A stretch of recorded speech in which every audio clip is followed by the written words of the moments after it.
നമസ്കാരം. നമ്മൾ ഇന്ന് യാത്ര ചെയ്യുന്നത് ഡാർജിലിംഗ്, സിക്കിം, ഹിമാലയൻ മലനിരകളിലേക്കാണ്.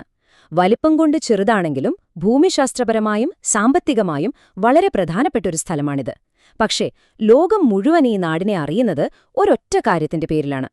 എപ്പോഴെങ്കിലും ചിന്തിച്ചിട്ടുണ്ടോ എന്തുകൊണ്ടാണ് ഡാർജിലിംഗ് ചായയെ ചായകളുടെ ഷാമ്പെയിൻ എന്ന് വിളിക്കുന്നതെന്ന്? ലോകത്തിലെ ഏറ്റവും വിലപിടിപ്പുള്ള ഒരു പാനീയവുമായി താരതമ്യം ചെയ്യാൻ മാത്രം എന്താണ് ഈ തേയിലയ്ക്ക് ഇത്ര പ്രത്യേകത? അപ്പോ എന്തായിരിക്കും ആ രഹസ്യം?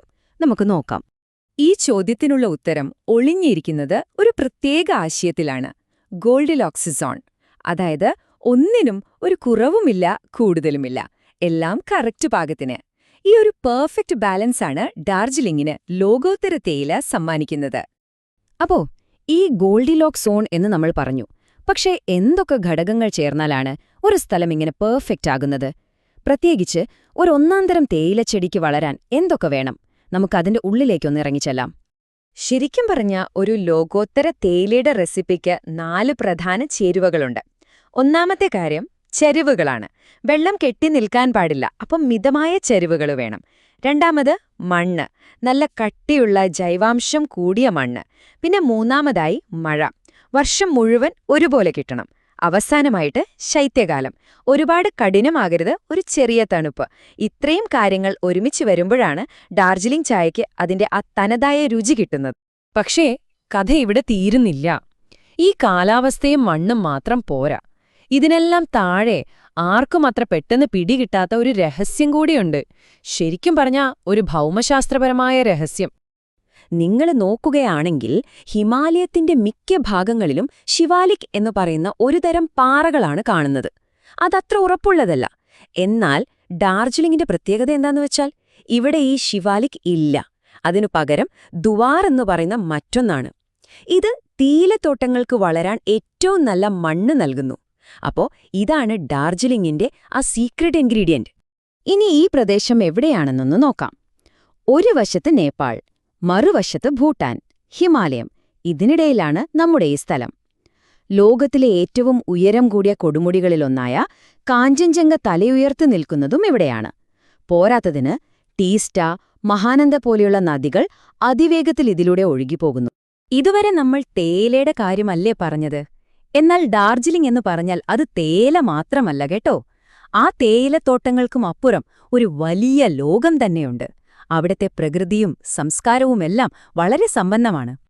ശരിക്കും പറഞ്ഞാൽ പല സംസ്കാരങ്ങളും ഒന്നിച്ചു ചേരുന്ന ഒരു സ്ഥലമാണിത്. നിങ്ങൾ ഉയരങ്ങളിലേക്ക് പോയാൽ അവിടെ പ്രധാനമായും ലെപ്ച ഗോത്രവിഭാഗക്കാരെ കാണാം. പക്ഷെ കുറച്ചുകൂടി താഴോട്ട് ഡാർജിലിംഗ് ടൗണൊക്കെയുള്ള ഭാഗത്തേക്ക് വന്നാലോ, അവിടെ നേപ്പാളികളും ബംഗാളികളും ടിബറ്റൻ വംശജരുമൊക്കെ ഒരുമിച്ച് ജീവിക്കുന്ന ഒരു കാഴ്ചയാണ്. പ്രകൃതിയുടെ മറ്റു ചില അത്ഭുതങ്ങളും ഇവിടെയുണ്ട്. ലോകപ്രശസ്തമായ ഓർക്കിഡുകൾ, അവയുടെ ഒരു വലിയ ശേഖരം തന്നെ ഇവിടെയുണ്ട്. അതുപോലെ തന്നെ പലതരം ചെടികളും മൃഗങ്ങളും. പിന്നെ വടക്കോട്ടു പോയാൽ സീമയിലൊക്കെ കാണുന്ന പോലത്തെ മനോഹരമായ പുൽമേടുകളുണ്ട്, ആൽപൈൻ പുൽമേടുകൾ. എല്ലാം കൂടി ചേരുമ്പോൾ ഈ നാടിന്റെ ഭംഗി ഇരട്ടിയാകുന്നു. അപ്പൊ ഇതെല്ലാം കേൾക്കുമ്പോൾ തോന്നുന്നില്ലേ ഇതൊരു സ്വർഗമാണെന്ന്, ഒരു പറുദീസ? പക്ഷേ ഒരു പ്രശ്നമുണ്ട്. ഈ സ്വർഗം പണിതിരിക്കുന്നത് അത്ര ഉറപ്പില്ലാത്തൊരടിത്തറയിലാണ്. കാരണം ഈ കാണുന്ന സൗന്ദര്യത്തിനെല്ലാം ഒരു വലിയ വില കൊടുക്കേണ്ടതായി വരും. അതായത് ഇവിടെ 2 പ്രധാനപ്പെട്ട അപകടങ്ങൾ എപ്പോഴും പതിയിരിപ്പുണ്ട്. ഒന്നാമത്തേത് ഭൂകമ്പമാണ്. സിക്കിമും ഡാർജിലിംഗും ഉൾപ്പെടുന്ന ഈ പ്രദേശം എപ്പോൾ വേണമെങ്കിലും ഒരു വലിയ ഭൂകമ്പമുണ്ടാകാൻ സാധ്യതയുള്ള ഒരിടമാണ്. രണ്ടാമത്തേത് മണ്ണിടിച്ചിൽ. നമ്മൾ നേരത്തെ പറഞ്ഞ ആ ചരിവുകളും മഴയും ഒരുമിക്കുമ്പോൾ മണ്ണിടിച്ചിലുള്ള സാധ്യത വളരെ കൂടുതലാണ്. ഇതൊരു വിചിത്രമായ കാര്യമാണല്ലേ? ഏത് പർവ്വതങ്ങളാണോ ഈ നാടിന് ഇത്രയധികം സൗന്ദര്യം നൽകുന്നത്, ആ പർവ്വതങ്ങൾ തന്നെയാണ് ഇവിടത്തെ ഏറ്റവും വലിയ ഭീഷണിയും. അതായത് സൗന്ദര്യവും അപകടവും വരുന്നത് ഒരേ സ്ഥലത്ത് നിന്ന് തന്നെ. അപ്പോ നമ്മൾ ഇതുവരെ കണ്ടത് വൈരുദ്ധ്യങ്ങൾ നിറഞ്ഞ ഒരു നാടിനെയാണ്. സൗന്ദര്യവും അപകടവും ഒരുപോലെ ചേർന്ന ഒരിടം.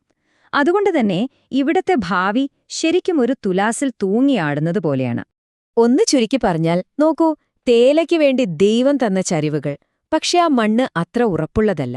ജീവൻ കൊടുക്കുന്ന മഴ, പക്ഷെ അതേ മഴയാണ് മണ്ണിടിച്ചിലിനും കാരണമാകുന്നത്. പലതരം സംസ്കാരങ്ങളുള്ള ആളുകൾ ഒരുമിച്ച് ജീവിക്കുന്നു, പക്ഷെ അവരെല്ലാവരും ഒരേ അപകടസാധ്യതയുടെ നടുവിലാണ്.